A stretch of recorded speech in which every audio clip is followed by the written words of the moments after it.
So we get lots and lots of questions about Chelsea boots, and fortunately, we've cut apart lots and lots of Chelsea boots. When I was prepping this video, I was like, oh, we probably have like 4 or 5 Chelsea boots to like talk about in this little video, but we have like 11 or 12 Chelsea boots. So in this video, what we're gonna do is kind of go through what a Chelsea boot is very briefly, but more importantly, we're gonna go through all these contenders and just give you the highlights of what you need to know about these boots to help you make a decision, and not just like the materials and stuff, but more specifically, which is the most durable, which is the best value, which is best for wide feet, which has the best arch support, which ones are waterproof, best under $200, best looking, best for casual, ugliest, what would Weston wear, which to avoid, and pretty much anything else you guys want to know. And since I can't cover every single one of the questions you guys want answered, just put them in the comments, and for the next couple days after this airs, I'll go through and try to give you which of these 10 or 11 is best for whatever question you have. And then after a couple days, there's no way I can keep up with it. So if you want to be more involved when I actually have the time to answer comments and get into the comment section, be sure to subscribe, because then you get notified when it posts, and then you're not waiting, then you're not watching it like 7 days later. All this stuff's already been done and I'm not answering questions anymore. So that's a reason for you to subscribe. Another reason is because it helps the channel out, and it's how we afford to do this, especially with Rose Anvil 2. So what is a Chelsea boot if you don't know? Well, it's pretty simple, right? It's a slip-on boot that has goring on both sides, a couple pull tabs, no laces, and people love them for lots of different reasons, so across lots of different trades, hobbies, lifestyles, and it all centers around comfort and ease of use. But they're not without flaw, because Chelsea boots, they do have this goring on the side that does wear out over time. Most of these can't be resold, or at least not affordably.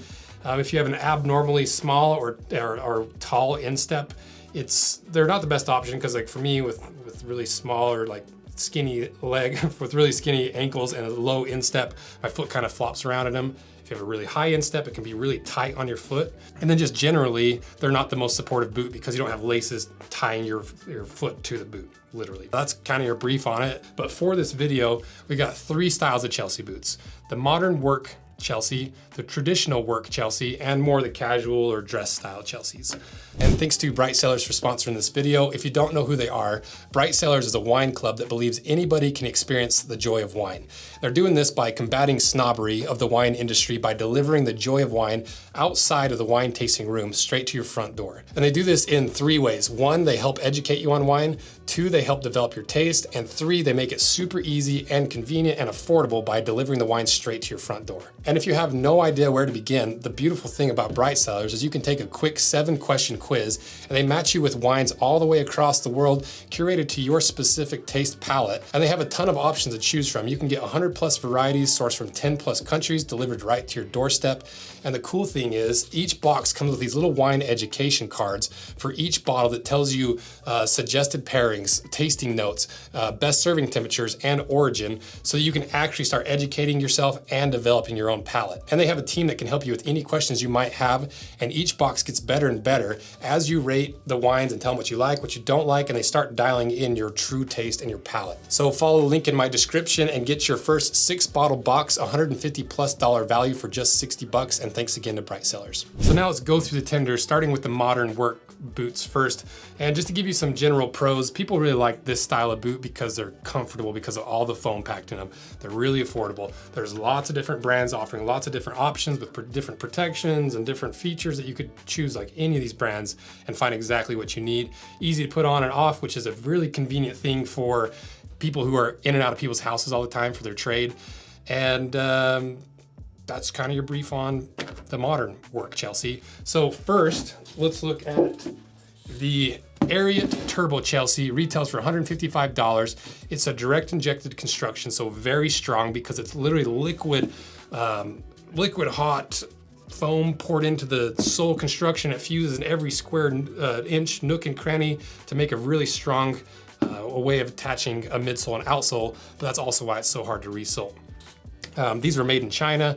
They're really good value because they're only $155. You can get them anywhere. Everywhere carries Ariats, at least in the West here. They have a lot of unique tech. You know, if you need a carbon toe, a steel toe, if you need some waterproof, they have some really unique shank and like foam options. And they basically have a Chelsea for anything you could ever want from a Chelsea boot. Next, we have the fleet of Blundstones that we've covered, starting with the 500s first, and just generally the whole line of these, the 500, the 550, and the 950. They are all direct injected, just like the Ariats. Most of them are made in Thailand or other Asian countries.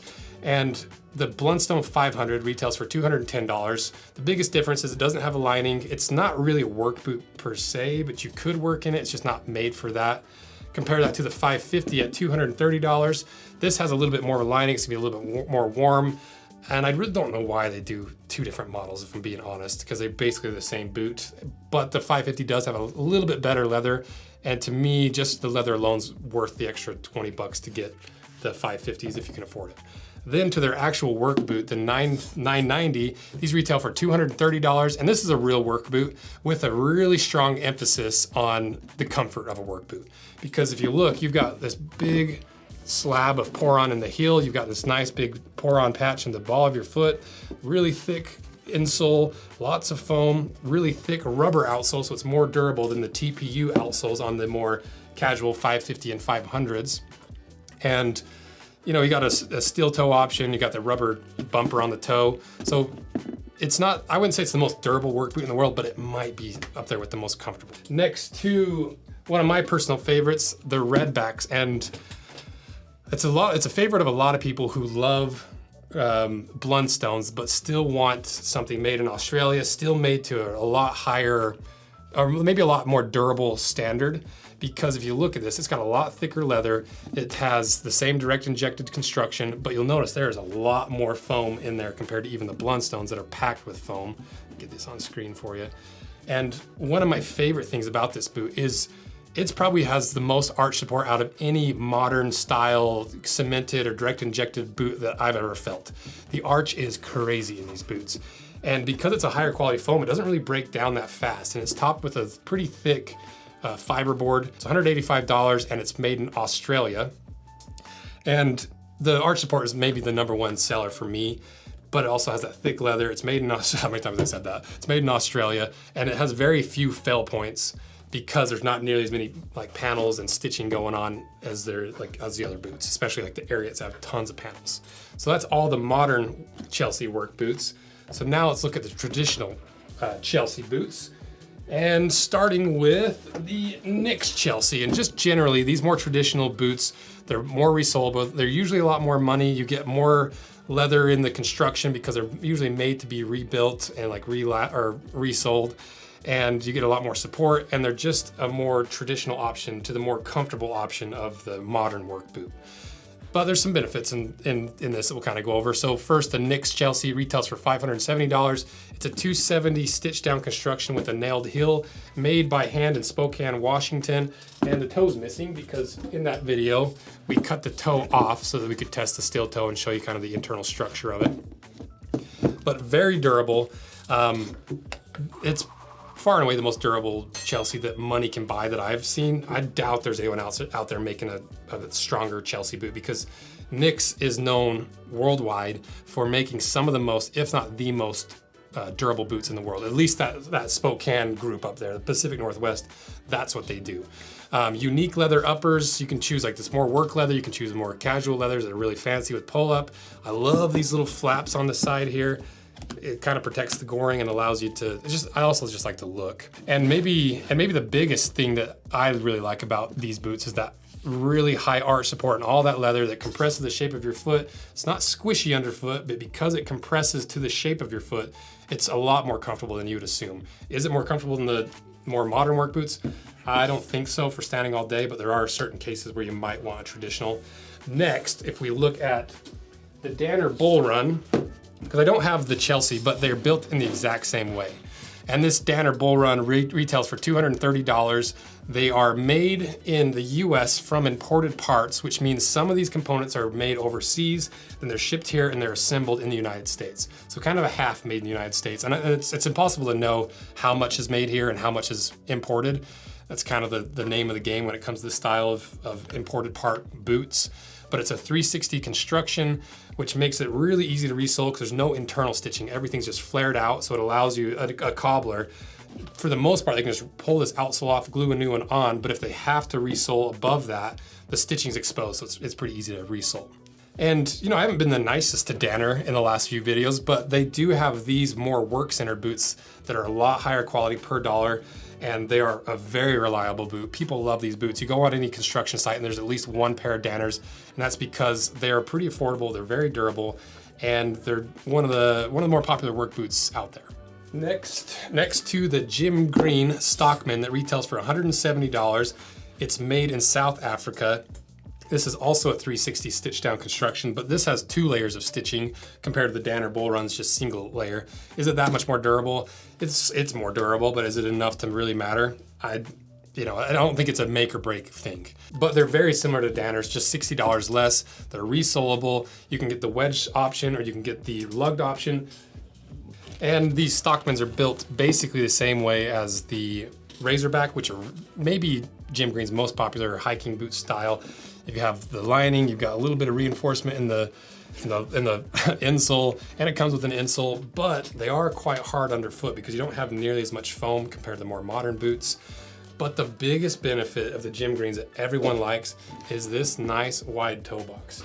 You compare that to a pair of Blundstones, pretty crazy how wide they are. That's an easier way. Should have done that from the beginning. And they honestly don't look that bad. You know, once they're on your foot, and if you start looking at from straight down, they're wide, but most people would never notice. And I've grown quite fond of the wiggle room at the cost of just a little bit of the slimness taken away. Then next to our final traditionally made Chelsea style boot, the Georgia Romeo. And this is the low top, but they also have the high that I'm considering a Chelsea boot, and I have one. We'll show you some B-roll of it. This is a 360 Goodyear welt, so instead of that being flared out, it's tucked in and there's an independent strip of leather, or in this case, it's like a harder plastic or rubber that sews into the inside and then down to the midsole.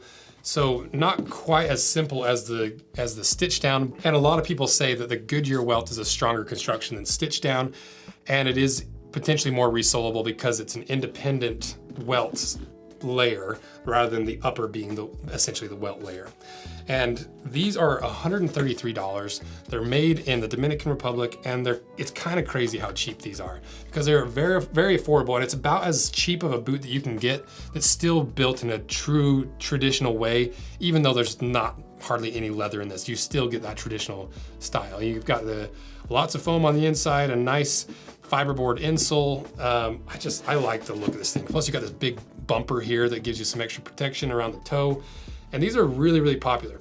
For the same reason we talked about, these are even easier to slip on and off if you're going in and out of houses.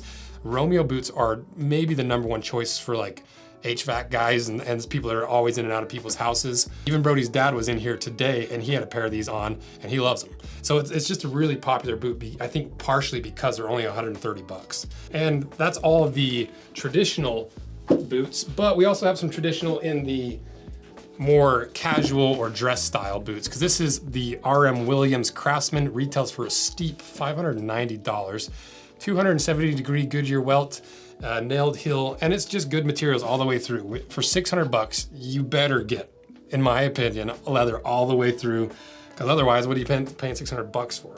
There's a few things that, I did this video, it was one of the first videos I did, and since then I've learned a lot more. We had a lot more boots to compare it to. So there's some things that I have some gripes about with this boot, so we'll probably cut apart another one soon.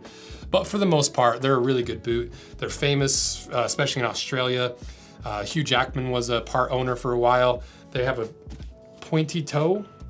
I'm not gonna say nice pointy toe because I'm not a big pointy toe fan, but if you like pointy toes, it's a lot more dress inspired because it's got that long extended toe, and it's calf skin, so it's very malleable. It's very easy to break in, very comfortable, and just a traditionally made boot, but it is pricey. Then if you look at the next one, this is where the dress kind of gets interesting because this is a Tecovas The Chance at $245, and it's basically the same boot as the RM Williams. There's not a whole lot of difference between them. Maybe the RM Williams has slightly better leather, but it's still 270-degree Goodyear welt, nailed heel. And Tecovas, if you don't know, is basically the Thursday boot of the more Western world for boots, which basically means it was one of those mid 2010 startup companies that was funded and did a direct to consumer business model instead of having the middleman and giving to retailers or having stores to stock them. It's a way to cut out the middleman in quotations to get you a more affordable boot, which seems to be true because it's less than 300 bucks and it seems like it's the same quality as RM Williams. Then to the Birkenstock Stallone, not Stalin, but Stalin? I'm gonna say Stalin.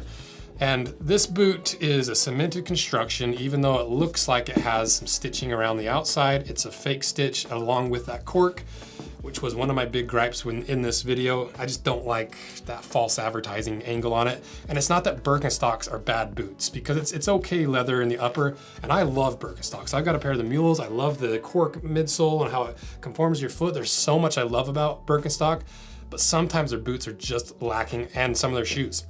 And this happens to be one of them, because I don't love it, but it does have some good points. You know, it's this nice thick Birkenstock insole that's conformed to the shape of your the human foot. Decent leather in the upper, and other than that, not a lot else to it that I love. But once again, the biggest benefit of Birkenstocks is you get that nice wide toe box that people love. So if that matters to you, it might be a good option for more casual wear. It's definitely not nearly as dressy as the other two. It's more of like a Blundstone style casual wear. And then to the final little bonus one, the Camden Rock Marshall. I guess I think it's Marshall. I think I just wrote it wrong. Camden Rock Marshall retails for a steep $6, straight from Walmart themselves. And there is no reason to buy these for any reason. Avoid at all costs. If a boot costs less than 50 bucks, your money's better spent at a thrift store getting a higher quality boot for a more affordable price, because I'm 90% sure I just ripped this apart by hand in that video because it is just garbage on the inside. Don't buy cheap boots, at least under 50 bucks, avoid it. And then I guess you could put back in some of these Blundstones for the more casual, because that's what most people use the 500 and the 550 for, and that's really more of what they are. So that's the lay of the land. That's everything, your like quick synopsis on each one. So which is best for which application? And this is obviously semi-subjective based off my own experience and where I live and how I live and my experiences in them and my own, all that stuff, caveat, caveat, caveat. So when it comes to the modern boots, those are best for standing all day, for walking all day, and just overall comfort through and through. And they're really budget friendly, they're pretty affordable, but they're just not the most durable, they're not resolable, and so usually it's a one-time use boot, and depending on how long you wear them and how hard you wear them, it can be a 1-season boot, it can be a 3-season boot, it can be a 5-year boot, but they're just not made to be durable or resolable. The traditional, on the other hand, let me get you an example. They are a lot more stable, they're a lot more durable, they usually have a lot more grip, they have more solid arch support, they are resolable, and usually it's an investment type of deal where you pay a little bit more up front in the hopes that you can get them easily resold and affordably resold because of the style of construction. Because like I said, literally all a cobbler has to do for most of these traditional boots, peel the old outsole off, glue a new one on, send you on your way for like 50 bucks. I don't know how much they charge, but it's affordable. And all of that is thanks to the more sturdy and hard materials on the inside, whether it's a thicker thing of fiberboard, all the layers of leather in the nicks. That's where you get that stability, and that's where you get that custom footprint that people like with this style of boot. And then when it comes to dress, I don't know. I'm not like much of a dress guy. I just wear Blundstones. I never get dressed up, if I'm being honest. Like maybe go to the symphony from time to time, take a date to the symphony. But if you like dressier Chelseas, you probably know more than I do. So now to the fun part, the pressing questions. What do people really want to know from this video? Which is the most comfortable out of the box? When it comes to all of these boots, I would say the Blundstone 990. It's got all that pour on. It's really easy to break in. You could wear these pretty easily on the first day on the job site for 8 hours without a whole lot of issues. Which is the most durable? Pretty clearly the Nyx Chelsea. These are hard to beat. I haven't even seen anyone come close to the durability of these boots, because that's what Nyx specialize in. What about which is best value for dollars per wear? Basically, how many wears can you get for every dollar spent? I would say Ariats are pretty hard to beat. They're really affordable. They're very comfortable. They're almost as comfortable as the Blundstones. You can get them anywhere. And if you want a more traditional, jimgreens are probably, you could make an argument that jimgreens are better value, for being honest. But both of these are really good for dollars per wear, especially the Ariats, and comfort per wear, or comfort per dollar. What about best for wide feet? Once again, pretty clearly, the gym greens take the cake, but also, what was the other one? Birkenstocks are wide, but just buy a pair of gym greens. Those Birkenstock Chelseas are not great. What about best arch support? Nicks and redback, especially the redback when it comes to the more modern style boots. It's kind of crazy how comfortable these are if you like arch support. How about waterproof? Basically all these boots, except for some of the traditional, you can get waterproof. That's the cool thing about all these more modern boots. You can choose your options however you want. What about best under $200, which seems to be most people's budget for a work boot or even casual boots? It's hard not to choose the redbacks again because of all the features, the thick leather, arch support, the comfort. But if I was to choose one that we haven't chosen, these Romeos, they're 130 bucks by Georgia Boot, and they're pretty solid boots. It's closer with the best value, and if you're on a really tight budget, this is a good boot. How about best casual? I would choose the Blundstones. I love my Blundstones. I have a black pair. I'll actually grab them for you. I'll peel back the Wizard of Oz curtain a little bit. Whoa. I'll show you my pair. So I've worn these quite a bit. You know, you can see I've worn them. And I put these on all the time. They just are so easy to put on, and they look good in basically everything. And Blundstones are popular for casual wear. They, especially the last like maybe 5 years, have been extremely popular. What about ugliest? That's a fun one. I don't like pointy boots, so I would choose the pointy boots personally. But if I were to choose just one non-pointy toe, I'd probably choose these Romeos. I don't mind the look of them personally, but I can see how a lot of people could think they're ugly with the bumper and the serrated welt, and it's a very odd looking boot. I don't think they're bad looking, but they're probably the ugliest out of the group in my opinion. And then finally, what would Weston wear? I actually really like these Nicks, but I don't like the heaviness of these traditional with the big lug sole. I like the more slim wedge sole. And for more affordable, what would Weston wear? Redbacks again. Honestly, I like the redbacks a lot, and the Romeos. If I were to give final verdict, best budget, go with the Romeos from Georgia Boot. Best overall quality, get yourself a pair of Nicks. Consider that wedge sole because it's a lot lighter. It's not as high of a heel, and so it doesn't feel like the boot's pulling off of your foot every time you're walking around, at least if you have a low instep.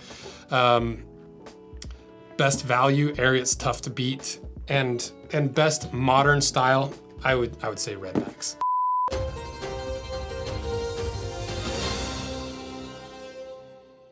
So that's a full breakdown of basically every Chelsea boot we've done, everything you need to know about the Chelsea boot market. I think that's enough information to go out and you guys can go buy what you need for whatever specific purpose. But like I said in the beginning, put your questions down in the comments and I'll try to answer them over the next couple of days. Don't forget to subscribe because this channel could use a little help. And let me know what you thought of this. Too much information, not enough, too short, too long. Let me know what you think. Oh, sorry, this one stopped working. So, I guess I didn't even need to push record again. I'll not do that.